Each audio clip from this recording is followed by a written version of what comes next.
नमस्कार दोस्तों। आज का हमारा प्रश्न है, एक समबाहु त्रिभुज की भुजा 12 कर्णी 3 सेंटीमीटर है, इसकी ऊंचाई क्या होगी। तो ज़्यादातर एग्जाम में समबाहु त्रिभुज के क्वेश्चन पूछे जाते हैं, कुछ नॉर्मली पूछे जाते हैं, कुछ बेसिक और कुछ एडवांस क्वेश्चन सामान्य तौर पर पूछे जाते हैं। तो सबसे पहले है समबाहु त्रिभुज। जैसा कि हम सभी जानते हैं कि समबाहु त्रिभुज जिसकी जो तीनों भुजाएं हैं वो इक्वल बराबर होती हैं, तो ये है समबाहु त्रिभुज। अब इसकी जो भुजा है 12 कर्णी 3 सेंटीमीटर है, तो ये भुजा 12 कर्णी 3 दी हुई है। इसका मतलब ये जो है कि इसकी सभी भुजाएं हैं ये 12 कर्णी 3 सेंटीमीटर होंगी। 12 करनी 3 सेंटीमीटर होगी।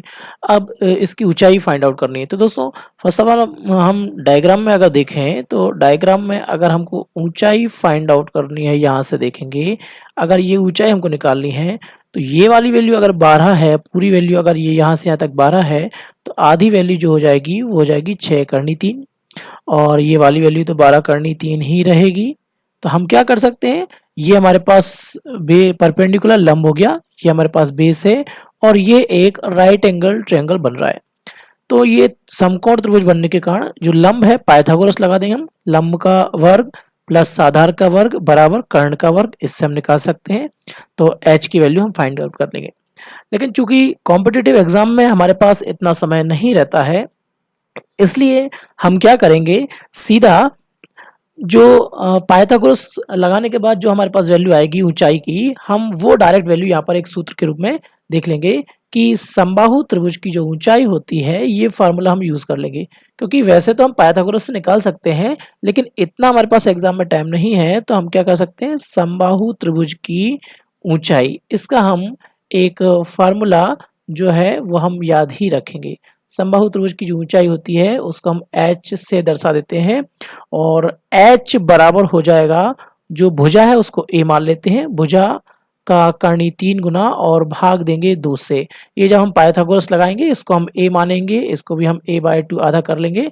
तो जब इसको निकालेंगे पाइथागोरस से अकॉर्डिंग टू डायग्राम चित्र के आधार पर, तो समबाहु त्रिभुज की जो ऊंचाई है वो a कर्णी 3/2 आएगी। ये फार्मूला, ये सूत्र हम याद रखेंगे। इससे क्या होगा कि हम डायरेक्ट वैल्यू फाइंड आउट कर पाएंगे। तो समबाहु त्रिभुज की अगर हमको ऊंचाई निकालनी है, a मीन्स भुजा, तो भुजा साइड्स गिवन है, ये है 12 कर्णी 3 और कर्णी 3 पहले से है। अगर हम 2 से भाग देंगे तो ये जो ऊंचाई है ये हो जाएगी 6। अब जब कर्णी 3 का कर्णी 3 में मल्टीप्लाई करेंगे, तो जब नंबर का सेम नंबर हो, मल्टीप्लाई हो, कर्णी में हो, तो नंबर अकेला बचता है। तो कर्णी 3 का कर्णी 3 में करेंगे तो ये हो जाएगा 3, और 2 से कट गया कितनी बार, 6 बार। तो हमारे पास जो ऊंचाई है वो हो जाएगी 6 या 18। अब चूंकि ये सेंटीमीटर में था और यहाँ पर हमारे पास ऐसी कोई भुजा का 2 बार इंटू नहीं हुआ है, इसलिए जो ऊंचाई है वो भी हमारे पास सेंटीमीटर में ही आएगी। तो क्या कर सकते हैं हम, एक तो पाइथागोरस प्रमेय, लंब का वर्ग प्लस आधार का वर्ग बराबर कर्ण का वर्ग, perpendicular base is equal to hypotenuse, इससे हम निकाल सकते हैं। इतने में हमको टाइम लगेगा, और अगर हैबिट हो जाए तो इसमें भी टाइम ज़्यादा नहीं लगता है। अदरवाइज हम क्या करेंगे, समबाहु त्रिभुज की ऊंचाई का फॉर्मूला याद रखेंगे, ऊंचाई h is equal to a√3/2। इससे हम करेंगे, जो वैल्यू गिवन है वो वैल्यू पुट कर देंगे। Then answer is h is equal to 18 centimetre, height 18 centimetre. That's it. Thank you, धन्यवाद, नमस्कार।